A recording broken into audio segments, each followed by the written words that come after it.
Hi, this is Mrs. Clark, and I'm going to show you how to do 54 times 23 using the partial product strategy for multi-digit multiplication. If this is new to you, feel free just to watch and follow along. If you're starting to get the hang of it, pause the video, try a couple steps, and then use this video to check your work as you go. We're going to start by putting both of our numbers, the 54 and the 23, into expanded form. The 54 looks like this in expanded form. The 23 looks like this. So we split each number into parts, and now we're ready to multiply. We're going to start with the green. We're going to go down and across, and it's going to multiply against each of these.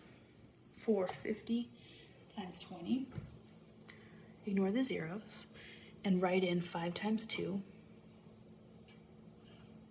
And then be careful because that already has a 0, but that's just 5 times 2. And then you have to put in those 2 zeros. So you get 1,000. Now we're going to go across. So we did this one.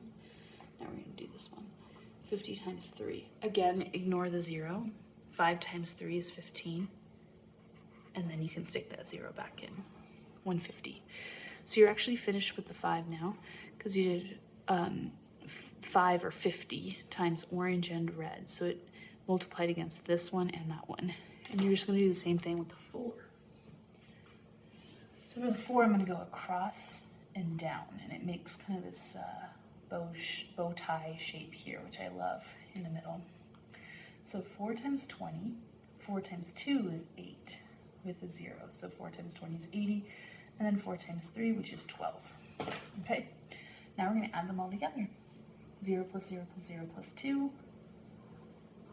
5 plus 8 plus 1 plus 0 is 14. Carry that 1. 1 plus 0 plus 1 is 2. And 1 plus nothing is 1. So we have 1,242. All right, I hope that's helpful to you. Whether you're using, like a whiteboard, you can still practice all of these. If you're using a piece of paper, if you have these worksheets, any way that you're practicing, keep at it because before long it will feel very, very easy to you. So feel free to check out the rest of the playlist if you want to see the rest of these and get help with your math. And I hope you have a great day.